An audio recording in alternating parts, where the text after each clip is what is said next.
दादाजी गेल्यापासून गेल्या 15 दिवसात वृंदा दाराबाहेर आली नव्हती. आवश्यक ते रोजचे व्यवहार ती निर्विकार मनाने आणि निरीच्छपणे पार पाडित होती.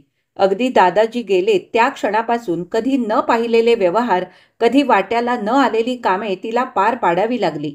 तिच्या त्या दुःखात नि कामात कुणी सहभागी नव्हते म्हणून नव्हे, कारण दादाजींच्या निर्वाणाची बातमी पहाटेच्या वाऱ्याप्रमाणे खाली गावात नि आसपासच्या गावातूनही पसरली. कैलासनाथा इतकीच त्याच्या पुजाऱ्यावरही लोकांची निस्सीम भक्ती होती, असीम आदर होता. दादाजी हे गावचा पुण्य संचय समजले जाई, पुण्याई मानली जाई. त्यांच्या देहत्यागाची बातमी समजतात त्यांच्या दर्शनासाठी मुंग्यांच्या रांगांसारखी माणसांची रीघ लागली. घराला मंदिराचे स्वरूप आले. खाटेवर भगव्या वस्त्राने झाकलेले दादाजी चिरनिद्रा घेत होते. त्यांची शुभ्र दाढी त्या भगव्या आच्छादनावरून छाती झाकून पोटावर रुळत होती. गुंता झालेल्या आणि 4 दिवस स्नान नसल्यामुळे मलिन झालेल्या लांब जटा मस्तकाभोवती पसरल्या होत्या. जणू दर्भाच्या बिछाण्यावर त्यांचे मस्तक विसावले आहे असेच बघणारालाही वाटत होते. त्यांचा ताम्र गौरकृश चेहरा अत्यंत तेजस्वी दिसत होता. विकारांचे षड्रिपू त्यांच्या आसपासही कधी फिरकले नसल्याची साक्ष त्यांच्या शांत समाधानी सात्विक चेहऱ्यावर दिसत होती. त्यांचे आताचे दर्शन पाहणाऱ्यांच्या मनात भक्तिभाव उचंबळविणारे होते. लोकांच्या डोळ्यातून भक्तीचे अश्रू वाहू लागले. शोकरसाला अवकाश नव्हता. दर्शन घेताना लोक हळहळत नि सद्गदित होत होते. पुजारी गेले म्हणून नव्हे, तर आपली स्वतःची पुण्याई संपली म्हणून. पौराणिक कालाची आठवण करून देणारा एक तपस्वी गेला म्हणून. तो अपूर्व सोहळा पाहताना वृंदा आपला शोक, आपले नाते, आपले भवितव्य सारे विसरली नि त्या भक्तिरसात भिजून गेली. जमलेल्या बायकाने सहानुभूतीचा तिच्यावर वर्षाव केला. दादाजींची सारी और्ध्वदेहिक कार्ये 11 दिवसांपर्यंत गाव लोकांनी यथासांग केली. ब्राह्मण भोजन, गाव भोजन घातले, दानधर्म केला. 11 दिवसपर्यंत घर गजबजून गेले होते. त्यानंतर लोक आपापल्या उद्योगात मग्न झाले. दैनंदिन व्यवहारात गुंतले. दिवसा अधूनमधून गावातल्या बायकांपैकी कुणी ना कुणी तिच्या खबरीला येई. रात्री तिच्या सोबतीलाही कुणी ना कुणी राहण्याची त्यांच्यापैकी तयारी दाखवी. पण आता जन्मभर एकटेच राहायचे आहे. रोज दुसऱ्याला किती त्रास द्यायचा या विचाराने ती विचारणाऱ्याला नकार देई. मंदिराची सगळी व्यवस्था, पूजा अर्चा, आरती सारे हरिप्रसाद बघत होते. आपल्या घरून ते पूजा साहित्य घेऊन येत. दुपारी बहुधा ते देवळात असत. दादाजींच्या पश्चात मंदिराचे वहिवाट त्यांच्याकडे असणार हे तिला माहीत होते, कारण शिवप्रसादला पुजारी करण्याची त्यांची फार वर्षांची खटपट तिच्या कानी आलेली होती. दादाजी गेल्यापासून ती मंदिराकडे एकदाही फिरकली नव्हती. दादाजी गेले म्हणून रोजचे व्यवहारही सुटले नव्हते. दादाजी गेले, घरातले पुष्कळचे काम कमी झाले नव्हे, काही कामच शिल्लक राहिले नव्हते. ती पहाटे उठे, स्नान उरकून चहा करून अमथिमासीनी पटेल बाबा यांना देई आणि मग भगवद्गीता, महाभारत, अगर रामायण यापैकी काहीतरी एक उघडून त्यात चित्त गुंतवून ठेवी. मनाची शांती मिळवण्यासाठी, विचलित मन स्थिर करण्यासाठी या धर्मग्रंथांसारखे दुसरे अमोल साधन नाही, दुसरा निश्चित मार्ग नाही हे अनुभवाने या प्रसंगी तिच्या प्रत्ययाला आले. दुपारी 11 पर्यंत ती आपल्या खोलीत बसून या ग्रंथांचे वाचन करी आणि मग स्वयंपाकाला लागे. 4 प्रहरी कुणी ना कुणीतरी बहुधा तिच्या समाचाराला येई आणि 2 घटका बसून जाई. गोजा आत्या रोज दुपारी येत होती. सुरुवातीला 4 दिवस ती रात्रंदिवस वृंदाजवळ राहिली होती. लग्नाला गेलेली मंडळी अद्याप परत आली नव्हती. लग्न उरकल्यावर 5व्या दिवशी नरहरी काका आपल्या बायको मुलांना घेऊन पुणे, नाशिक, त्र्यंबकेश्वर वगैरे गावे बघायला गेले आहेत असे तिला गोजा आत्याकडून कळले होते. लग्न उरकून जाईपर्यंत दादाजी गेल्याची वार्ता गोजा आत्याने मुंबईला कळवली नव्हती. दादाजींना जाऊन 15 दिवस झाले. त्या दिवशी रघुनंदनचे पत्र आले. दादाजींच्या मृत्यूची बातमी गोजा आत्याच्या पत्रातून कळल्याबरोबर आपण हे पत्र लिहित आहे असे त्याने लिहिले होते. तिला माहीत असलेले नि गेल्या 15 दिवसात तिने विविध प्रसंगी ऐकलेले कित्येक सांत्वनपर शब्द त्या पत्रात होते. स्वतःच्या लग्नाचा उल्लेख त्या पत्रात नव्हता. नाना उज्जैनीला गेल्याची बातमी होती. त्यांना ही दुःखद वार्ता कळवली आहे असेही त्या पत्रात होते. नवा औपचारिकपणा नि जुना जिव्हाळा यांचे मोठे विचित्र मिश्रण त्या मजकुरात आहे असे तिला वाटले. पत्राच्या शेवटी त्याने लिहिले होते, एकंदर झाल्या प्रकाराबद्दल मला क्षमा कर. तिने ते पत्र वाचले नि मनाची शांती यत्किंचितही ढळू न देता कुठच्याही विकाराला मनात शिरकाव करू न देता पत्र बंद करून तिने बाजूला ठेवले. त्यानंतर 4 दिवसांनी नरहरी काका आपल्या मंडळींसह कैलासपुरात आले. त्याच दिवशी उज्जयिनीहून नानांचे पत्र आले. ते पत्र वाचताना मात्र तिचा संयम सुटला. शांती ढळली नि मनसोक्त रडून तिने आपले मन मोकळे केले. नानांनी लिहिले होते, आता तिथे न राहता ताबडतोब मुंबईला निघून ये. तुझी शाळाही सुरू झाली आहे. मी 8 दिवसांनंतर परत मुंबईला जाणार आहे. संध्याकाळी नरहरी काका आले. सुरुवातीला तिचे सांत्वन केल्यावर त्यांनी म्हटले, नानांचे पत्र आले आहे. तुझी शाळा सुरू झाली. हो, मलाही आजच आलंय त्यांचं पत्र. नरहरी काकांनी म्हटले, आता तू आपलं सारं चित्त शिक्षणाकडे लावावंस. रघुनंदनची बायको स्वभावाने फार चांगली आहे. ती सगळी मंडळी मोठी हौशीनी प्रेमळ आहेत. तेव्हा तू आता इथली आवराआवर कर. ते सगळं खरं, पण सध्या शिक्षणाची मला इच्छा नाही. मनाच्या शांतीसाठी इथंच राहावं असं मला वाटतं. दुसरीकडे कुठे माझं लक्ष लागणार नाही. तिच्या स्वरात कारुण्याबरोबर उमटलेला निर्धार पाहून नरहरी काका गप्प बसले. त्यांनी विचार केला की हिचे अशांत शोकाकुल मन शांत व्हायला नि स्थिर व्हायला काही अवधी लागणारच.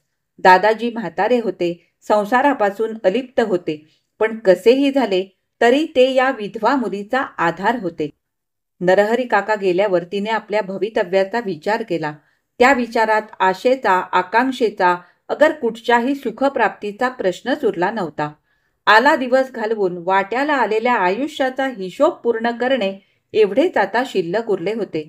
हे दिवस इथे याच भूमीत, जिथे आपला जन्म झाला, जिथे आपले आई वडील, दादाजी, आपल्या कुटुंबातील सगळीच माणसे गेली, जिथे आपल्या आयुष्याची परवड झाली, तिथेच घालवावे आणि नर्मदामाईच्या कुशीत तिच्या मातीत मिसळून जावे.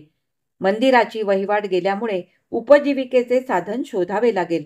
पण 3.5 हात देहाच्या गरजा ईश्वराने काही फार ठेवलेल्या नाहीत आणि या गरजा तो कुठच्या ना कुठच्या रूपाने तरी भागवतो. आपण शिवण शिकलो आहोत. आपल्या पोटापुरतं शिवणाचं काम आपल्याला सहज मिळू शकेल. मुंबईला जाण्याचा विचार तिने मनातून काढून टाकला आणि आपला जीवनक्रम निश्चित केला. दिवस उजाडता उजाडता ती नदीवर आंघोळीला जाई. सकाळच्या प्रशांत वेळी नर्मदामाईच्या शीतल स्पर्शाने तिचे मन शांत होई. खोल पात्रात शिरून नर्मदामाईच्या मायेचे, तिच्या वात्सल्याचे उबदार जलवस्त्र पांघरून वृंदा डोळे मिटून स्थिर उभी राही. तिच्या अंगावरून लाटा वात्सल्याचे हात फिरवीत. अशा वेळी आपण या जगात एकटे आहोत ही जाणीव ती विसरून जाई आणि मनाशी म्हणे, माणसाचं मन बदललं तरी निसर्गाचं मन काही बदलत नाही. आंघोळ उरकून धुणे धुवून ती घरी येई. बगीचात जी काही फुलझाडे शिल्लक राहिली होती त्यातली मिळतील ती फुले गोळा करून मंदिरात ठेवून येई. येताना देवदर्शन घेऊन येई. मग घरात बसून पोथी पुराण वाची. स्वयंपाक जेवणे उरकून दुपारी शिवण शिवी. शिकायला येणाऱ्या बायकांना शिवण शिकवी. अलीकडे संध्याकाळी ती आरतीलाही जाऊ लागली होती. हरिप्रसाद मंदिरात जाता येताना रोज तिचे कुशल विचारून 5 मिनिटे बसून जात. मंदिराच्या चालीरीती संबंधी, वहिवाटी संबंधी त्यांना माहीत नसलेल्या पुष्कळशा गोष्टी ते तिला विचारून करीत. आपण मंदिराचे पुजारी झालो असलो तरी वृंदा या मंदिराची अनुभवी मालकीण आहे अशा भावना ते आपल्या बोलण्यात नि वागण्यात दर्शवीत. अशा तऱ्हेने तिचा जीवनक्रम सुरळीत चालला होता. नाही सुखात नाही दुःखात, पण एक प्रकारच्या स्थितप्रज्ञ अवस्थेत तिचे दिवस जात होते. जून महिना संपला, जुलै सुरू झाला. निसर्गाचे स्वरूप पालटू लागले. त्या दिवशी दुपारपासूनच आकाश मेघाने काळसर झाले होते. 4 प्रहरी मोठी वावटळ सुटली. संध्याकाळी सपाटून पाऊस पडून गेला तरी सुद्धा वातावरण निवळले नव्हते. तसे धुंद नि कुंद बनले होते. वृंदाने आरतीची तयारी करून ती मंदिरात नेऊन ठेवली नि नंदादीपात तेल घालण्यासाठी तिने कोनाड्यातून तपेली उचलली. तेवढ्यात शिवप्रसाद आत आला. तांबडा पितांबर नि अंगावर तांबडे रेशमी वस्त्र असा वेश त्याने परिधान केला होता. त्यावरून आरतीचे कामात त्याच्याकडे आहे हे तिने ओळखले. का कोण जाणे, पण तिचे मन काहीसे चरकले. जणू त्याला आपण पाहिले नाही असे दर्शवून ती नंदादीपात तेल ओतू लागली. तो पुढे आला. नंदादीपाजवळ तिच्या सन्मुख उभा राहत त्याने म्हटले, वृंदा राहू दे, हे श्रम आता तू कशाला करतेस? आण इकडे तपेली, मी घालतो तेल. नंदादीप भरून तिने तपेली जाग्यावर ठेवली. वाद सारलीने म्हटले, जन्मभर कैलासनाथाची ही सेवा मी करीत आले आहे. यात श्रम कसले? मंद प्रकाशात उजळून दिसणाऱ्या तिच्या सतेज चेहऱ्यावर नजर खिळवून त्याने हसत म्हटले, यापुढेही कैलासनाथाची ही सेवा करण्याची तुझी इच्छा आहे असं ऐकलंय मी. त्याची आपल्यावर खिळलेली बुभुक्षित नजर तिच्या अवनत दृष्टीला कळत होती. ती नंदादीपाजवळून दूर सरकली. अद्याप आरतीसाठी कुणीही आले नव्हते. दादाजी गेल्यापासून अलीकडे मंदिरात येणाऱ्या भक्तगणांची संख्या फारच कमी झाली होती. संध्याकाळच्या आरतीला सोमवार, प्रदोष, शिवरात्र अशा विशिष्ट दिवसांखेरीज अलीकडे फारसे कुणी येत नसे आणि त्यात आज नुकतेच वादळ पाऊस येऊन गेला होता, त्यामुळे कुणी येईल असे वाटत नव्हते. तिने म्हटले, कैलासनाथाची इच्छा असेल तसं होईल. कैलासनाथाची इच्छा काहीही असो, पण त्याच्या पुजाऱ्याची मात्र फार इच्छा आहे की तू इथं राहावंस आणि ही सेवा अशीच चालू ठेवावीस. पुजारी पदाचा अखत्यार आणि मंदिराची सगळी वहिवाट उद्यापासून माझ्याकडे येणार आहे. तेव्हा त्या दृष्टीने आता इथे मंदिरात येऊन राहणे मला आवश्यक आहे. अर्थात तुझ्या राहण्याची गैरसोय होणार नाही. एक खोली तुला पुरे होईल असे मला वाटते. हरिप्रसाद असेपर्यंत मंदिराची वहिवाट ते बघतील अशी तिची समजूत होती. अन अधूनमधून बापाचे काम करण्यासाठी शिवप्रसाद आला तरी तो असा डाव टाकील याची तिला कल्पना नव्हती. या डावातला हेतू तिच्या लक्षात आला. तिने म्हटले, ज्या दिवशी तू राहायला येशील त्या दिवशी तुला सबंध घर मोकळं करून मिळेल. म्हणजे मग तू कुठे राहशील? ती काळजी तुला नको. तू घरातून जावेस असा माझा हेतू नाही. सबंध घर तुझंच आहे.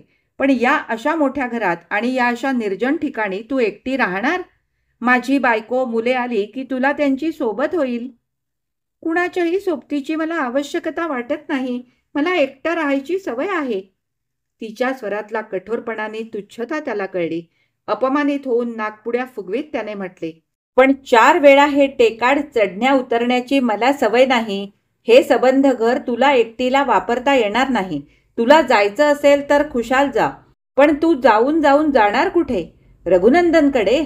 इतके दिवस तू त्याच्याजवळ राहत होतीस, पण आता त्याने लग्न करून हक्काची बायको घरात आणली आहे. आता तुझ्याकडे तो ढुंकून सुद्धा बघणार नाही. त्यापेक्षा इथे माझ्याजवळ सुखाने राहा. मी तुला काही एक कमी पडू देणार नाही. सगळी सुख तुला मिळतील. रघुनंदन. त्याच्या या घाणेरड्या बोलण्याने वृंदा आपाद मस्तक क्रोधाग्नीने पेटली. शिवप्रसाद चारित्र्यहीन आहे हे तिला माहीत होतं, पण त्याचा नीचपणा इतक्या खालच्या थराला जाऊन पोहोचला असेल याची तिला कल्पना नव्हती. तिने द्वेषाने मध्येच म्हटले, रघुनंदन, त्याचे पवित्र नाव तुझ्या या घाणेरड्या तोंडातून काढू नकोस. हरिकाकासारख्या ब्राह्मणाचा मुलगा एवढा नीच असेल असं मला वाटलं नव्हतं. एवढं बोलून ती तडक बाहेर पडली. पटेल बाबा मंदिराकडे येत होता. त्याने विचारले, आरतीला टाईम आहे अजून? न थांबता पुढे जात तिने म्हटले, नाही, तू जा म्हणजे सुरू होईल.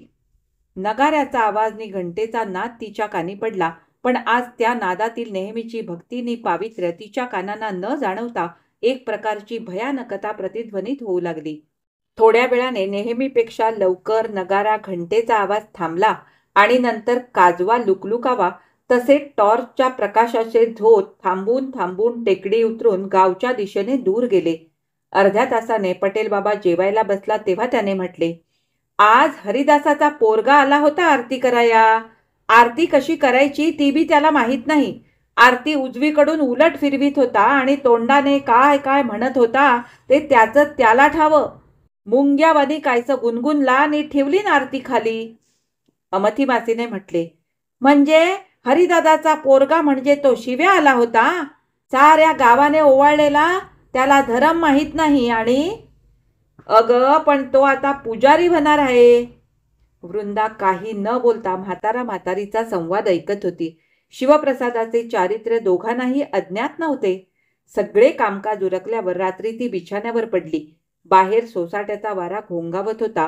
मधून मधून विजा चमकत होत्या. मेघांचा गडगडाट होत होता. विविध स्वर काढणारे रातकिडे एकजुटीने कर्कश आवाजात ओरडत होते. त्या अशा वातावरणाची, अशा किर्र रात्रीची वृंदाला लहानपणापासून सवय होती. आजपर्यंत तिला कधीही कुठच्याही प्रकारची भीती वाटली नव्हती. दादाजी होते तोपर्यंत ती निर्धास्तनी बंद पेटीत ठेवलेल्या कैलासनाथाच्या दागिन्यांसारखी सुरक्षित होती. दादाजी गेल्यानंतर सुद्धा मघापर्यंत ती निर्धास्त होती. पण मघा जो प्रसंग घडला त्यामुळे तिचे मन आता भयभीत झाले होते. मघा घडलेल्या प्रकाराचा ती विचार करू लागली. शिवप्रसाद इथे राहायला येणार हे उघड दिसत होते आणि त्यामुळे आता आपणाला इथे राहणे शक्य नाही हेही तिला स्पष्ट दिसत होते. गावात कुठेतरी खोली बघणे जरूर आहे. बघू उद्या. दुसरे दिवशी सकाळी हरिप्रसाद, शिवप्रसाद, नगीनदास शहा, छोटाभाई पटेल एवढी मंडळी आली. नगीनदास शहा आणि छोटाबाई हे दोघे देवस्थान कार्यकारी मंडळाचे सदस्य होते. शिवप्रसाद पुजाऱ्याच्या वेशात होता. तो सरळ मंदिराकडे गेला. बाकीचे तिघे बागेचे फाटक उघडून आत आले. वृंदा आपल्या खोलीत भगवद्गीता वाचित बसली होती. अमथी मासीने ओसरीवर सतरंजी अंथरून त्यांना बसायला सांगितले नी ती वृंदाच्या खोलीत आली. वृंदाने विचारले, कोण आलंय ग बाहेर? अमथी मासीने बोटे मोडीत म्हटले, आले 3 बावे नि मेल्यांच्या पोटात कावे. अमथी मासीने संतापाने काढलेल्या उद्गाराचे वृंदाला हसू आले. बाहेर मोठ्या आवाजात चाललेले बोलणे तिच्या कानी पडले नि आलेल्या व्यक्ती तिने ओळखल्या. हे शिष्टमंडळ कशासाठी आले आहे याचाही अंदाज तिला करता आला. गीता मिटवून ठेवून ती बाहेर आली नि दाराशी उभी राहिली. तिला पाहताच हरिप्रसादने प्रेमळपणे मृदू स्वरात म्हटले, कसं काय बेटा, ठीक चाललंय ना? दादाजी गेल्यापासून त्यांचा बेटा हा शब्द हरिप्रसादने उचलला होता आणि दादाजींचा प्रेमळपणा ते आपल्या वर्तनात आणण्याचा प्रयत्न करीत होते. तिने शांतपणे म्हटले, या क्षणापर्यंत तरी ठीक आहे. हरिप्रसादने म्हटले, कैलासनाथाच्या कृपेने शेवटपर्यंत असेच चालो. बैस बेटा. बोलता बोलता गळ्यावर हात ठेवून ते खोकले. हा खोकला म्हणजे शुद्ध ढोंग आहे हे एखाद्या लहान पोराने सुद्धा सांगितले असते. खोकत खोकत त्यांनी म्हटले, कालपासून मला जरा खोकला झाला आहे. पूजा आरतीसाठी गाव ओलांडून हा डोंगर सकाळ संध्याकाळ चढणे उतरणे माझ्या आता या उतरवयाला झेपत नाही. शिवप्रसाद देवकार्यात चांगला तत्पर आहे, तसा तो मोठा धर्मनिष्ठ आहे. जरा हूड आहे पण. छोटाबाईने मध्येच म्हटले, तरुण वय आहे, उसळतं रक्त आहे. आम्ही तरुण वयात असेच होतो, पण वय झाले की माणूस आपोआप निवळतो. हरिप्रसादने हसून म्हटले, आमच्या शिवाचा हूड स्वभाव वृंदाला काय माहीत नाही? लहानपणी दोघे एकत्र खेळलेली आहेत. लहानपणापासून शिवाची कैलासनाथावर फार भक्ती आहे. नगीनदासने म्हटले, तर मग आता रोज पूजेचं काम त्याच्याकडेच सोपवा. हरिप्रसादने नम्रपणाचा आव आणून म्हटले, देवस्थान मंडळाचे आपण सल्लागार, आपल्या इच्छेबाहेर मी नाही. मला तरी आता ही दगदग कुठे होणार आहे? आपली आज्ञा असेल तर यापुढे तोच कारभार बघील. आता पावसाळा आला. पावसात गावातून पूजा आरतीसाठी सारख्या खेपा घालणे गैरसोयीचे होईल. शिवाय कैलासनाथाचे अनेक उत्सव करायचे. अभिषेक, महापूजा, ब्रह्मभोजन अनेक कार्ये नित्य व्हायची. ते गावात राहून कसे जमेल? नगीनदास आणि छोटाभाईने जणू पूर्वनियोजित बेताप्रमाणे एकाच स्वरात म्हटले, छे छे, गावात राहून हे कसे होणार? ही सारी कार्ये मंदिराच्या आवारातच झाली पाहिजेत. हरिप्रसादने म्हटले, शेठजी, सगळ्यांनी इथं येऊन कसं चालेल? माझा भिक्षुकीचा धंदा, गावातल्या घरांवर माझं पोट चालतं. मी इथे येऊन राहिलो तर गावात 4 खेपा माझ्याने कशा होणार? तेव्हा गावचा आश्रय मला कसा सोडता येणार? नगीनदासने म्हटले, बरोबर, तेही बरोबर आहे. मग शिवप्रसाद इथे येऊन राहील. ओसरीवर चाललेले हे नाटक वृंदा उंबरठ्याच्या आत बसून निमूटपणे ऐकत होती. हरिप्रसादने म्हटले, ते खरं शेठजी, पण या बाबतीत वृंदाचं मत काय आहे हे कळल्याशिवाय काही करता येणार नाही. तिची संमती मिळाल्याशिवाय आम्हाला एकही पाऊल पुढे टाकता येणार नाही. वृंदा बेटा, तुझं काय मत आहे? वृंदाने शांतपणे म्हटले, माझ्या मताचा प्रश्नच येत नाही. दादाजी गेले त्याच क्षणी या घरावरचा आमचा हक्क गेला. हरिप्रसादने नाटकी स्वरात घाबऱ्या घाबऱ्या म्हटले, छे छे, तसं कसं होईल? बेटा, दादाजी गेले तरी जोपर्यंत तू आहेस तोपर्यंत तेच आहेत अशी आमची भावना आहे. आम्ही केवळ त्यांचे सेवक. भरताने रामाच्या पादुका पुढे ठेवून जसे राज्य चालवले तसे दादाजींच्या स्मृती पुढे ठेवून त्यांचे कार्य फक्त आम्ही पुढे चालवणार.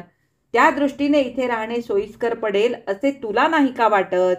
अर्थात तुझी अडचण होत असेल, तुला संकोच वाटत असेल तर अगदी स्पष्ट तसे सांग. वृंदाने म्हटले, कैलासनाथाचं पुजारीपद तुम्ही स्वीकारल्यानंतर त्याची सर्व कार्ये यथासांग पार पाडण्यासाठी तुम्हाला सोयीस्कर वाटेल अशी व्यवस्था करणं आवश्यक आहे आणि त्यात मी कोणतीही अडचण उपस्थित करणं योग्य होणार नाही. नवीन व्यवस्थेच्या तयारीला लागायला तुम्हाला हरकत नाही. एवढं बोलून ती घरात गेली. हरिप्रसाद उपरणे झटकीत उठले. घराभोवतालच्या आवाराची पाहणी करीत तिघे मंदिराकडे गेले. ते दृष्टीआड होताच आतापर्यंत आतल्या आत धुमसणाऱ्या अमथी मासीने तोंड उघडले.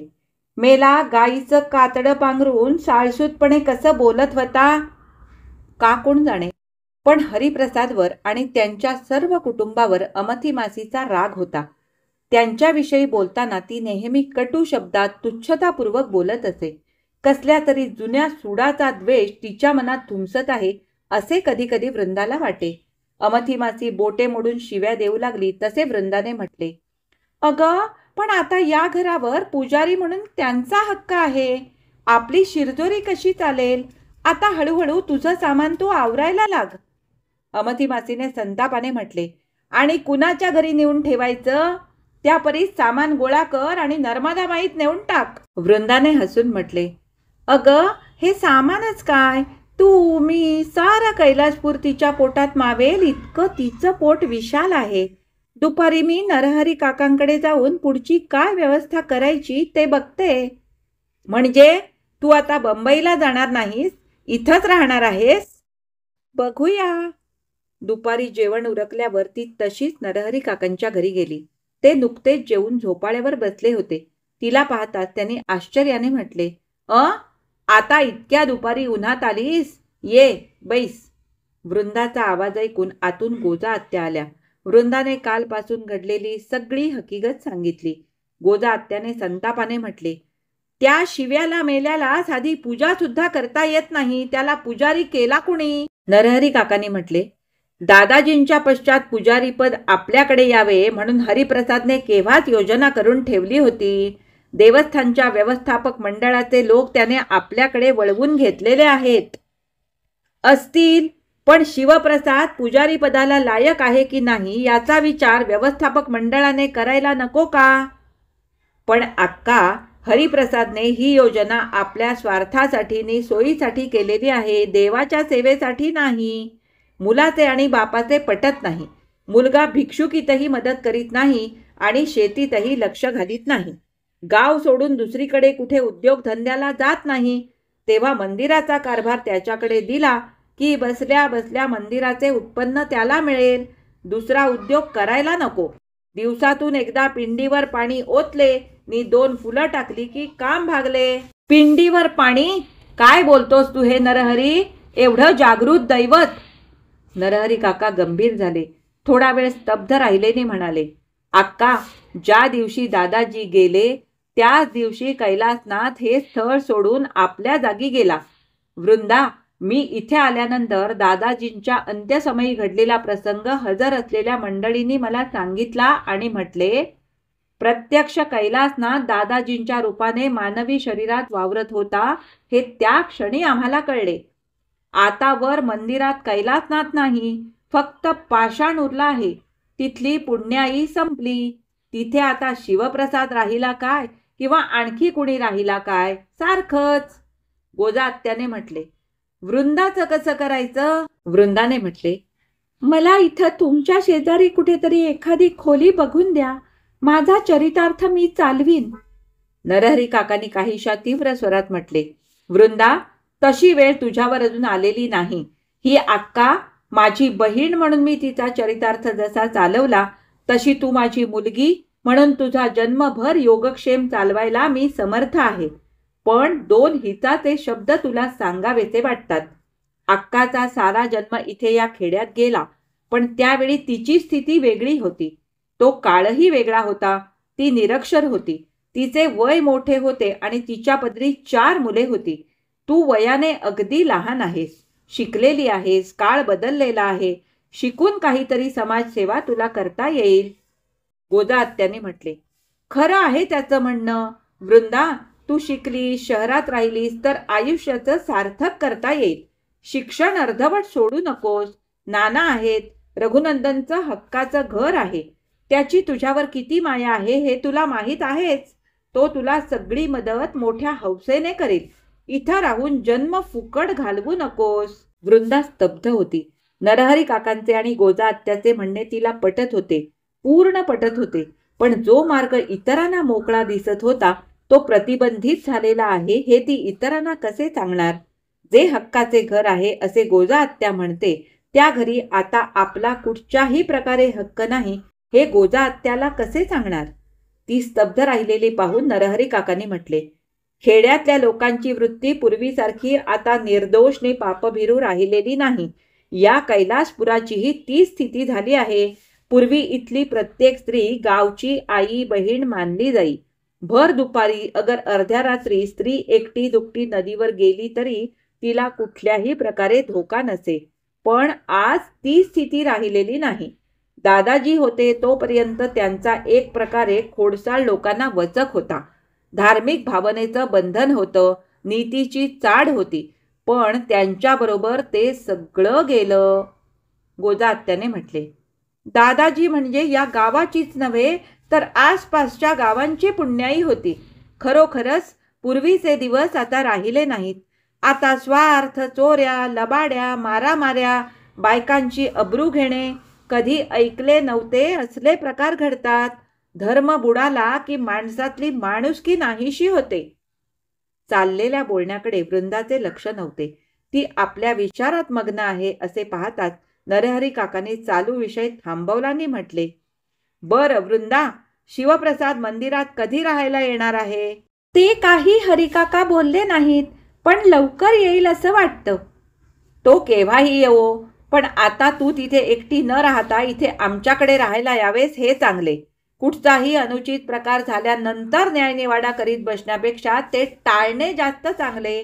1-2 दिवसात मी सामान आवरून येते. तोपर्यंत कुणाला तरी तुझ्या सोबतीला पाठवू काय? आपण एकट्या राहू शकू असा निर्धास्तपणा आता वृंदाला वाटेना. तिने म्हटले, मालूला घेऊन मी जाते. संध्याकाळी मालूला घेऊन ती घरी आली.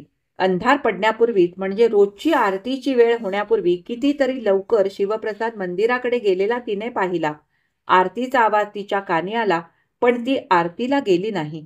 सबंध रात्र तिने आपल्या भवितव्याचा विचार केला. शिवप्रसादच्या मनात जी आपल्याविषयी पापबुद्धी उत्पन्न झाली आहे ती विचारात घेता आता यापुढे कैलासपुरात एकटीने निर्धास्त राहता येणे कठीण आहे. आपल्या रक्षणाचा बोजा सतत कुणावर तरी म्हणजे नरहरी काकांवर टाकावा लागणार. आपण त्यांना संकटरूप व्हायचं अशा भीतीग्रस्त अवस्थेत आपला सारा जन्म इथं कसा जायचा? यातून सुटका करून घेण्याचा एकच मार्ग म्हणजे परत मुंबईला जाणे, नाना काकांकडे म्हणजेच रघुनंदनच्या घरी जाणे. जे घर आपण हक्काचं मानलं होतं, जिथे भावी संसाराची सुखस्वप्ने रचित मोठ्या सुखात दिवस घालवले, तिथेच एक परकी, एक आश्रित म्हणून जायचं. पण जोपर्यंत नाना तिथे आहेत आणि मुंबईत चरितार्थ चालण्या इतक्या आपण स्वावलंबी बनलो नाही, तोपर्यंत दुसरीकडे एकदम जायचं कुठे नि कुणाच्या आश्रयाने राहायचं? सकाळी उठल्यावर आपला मुंबईला जाण्याचा बेत तिने अमथी मासीला सांगितला नि म्हटले, तुमची मर्जी असेल तितके दिवस तुम्ही दोघे नवीन पुजाऱ्याकडे राहा. अमथी मासीने म्हटले, तू गेल्यावर इथे कुणासाठी राहायचं? शिवाचं अन्न पाणी खाण्याची आमची इच्छा नाही. तू गेलीस की आम्ही बडोद्याला मुलाकडे जाऊन राहू. त्या दिवशी सारं सामानावरून वृंदा नरहरी काकांकडे राहायला आली. ती आली त्याच्या दुसरे दिवशी मुंबईहून नरहरी काकांना नानांचे पत्र आले. त्यात त्यांनी आपण आजच मुंबईला आलो आहोत, वृंदा अद्याप इकडे आलेली नाही तरी तिला समजावून ताबडतोब पाठवून द्यावे असे लिहिले होते. तिला समजावण्याचा आता प्रश्नच नव्हता. दुसरे दिवशी तिने कैलासपूरचा अखेरचा निरोप घेतला. आजचा हा भाग इथेच संपला. आज मी वाचलेला वृंदा या कादंबरीचा 20वा भाग तुम्हाला कसा वाटला हे मला कृपया कमेंट करून नक्की सांगा. आवडला असेल तर लाईक करा, शेअर करा आणि माझ्या चॅनलवर नवीन असाल तर माझ्या चॅनलला नक्की सबस्क्राईब करा. वृंदा या कादंबरीचे आतापर्यंत आपण 20 भाग ऐकले. अजून 8 भाग शिल्लक आहेत. परंतु दिवाळी अगदी तोंडावर आलेली आहे आणि घरात भरपूर कामं असतात हे तुम्ही सगळे जाणता. तर ही कामं करण्यासाठी म्हणून पुढचे 8 दिवस मी या कादंबरीला अर्धविराम देते आहे. याचं कारण मी तुम्हाला वेगळं सांगायची गरज नाही, कारण माझ्या घरात हे सगळं मॅनेज करणारी मी एकटीच आहे. माझ्या मुलीचं लग्न झालेलं आहे आणि माझे मिस्टर त्यांच्या कामासाठी बाहेर असतात. त्यामुळे हे सगळं माझं आता दिवाळीचा फराळ, दिवाळीच्या वेळेची साफसफाई हे सगळं करण्यासाठी म्हणून मी हा अर्धविराम घेते आहे. आणि दिवाळीच्या 8 दिवसात म्हणजे नरक चतुर्दशीपासून पुढचे जे काही 8-10 दिवस आहेत, ते 8-10 दिवस मी गावाला असणार आहे. त्यावेळेला माझ्या मदतीला भरपूर लोक असतील.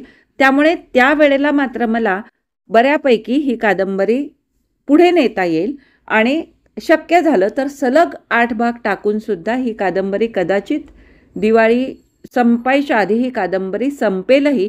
अर्थात मी याची काही तुम्हाला ग्वाही देत नाही, परंतु ती संपवण्याचा मी नक्कीच प्रयत्न करेन. तुम्ही सगळे या बाबतीत मला नक्कीच सहकार्य कराल अशी मला खात्री आहे आणि खरंच मी तुमची मनापासून यासाठी क्षमा मागते. येणारी दीपावली तुम्हा सगळ्यांना आनंदाची, आरोग्याची, भरभराटीची आणि सुखसमाधानाची जावो हीच त्या ईश्वरचरणी प्रार्थना. धन्यवाद.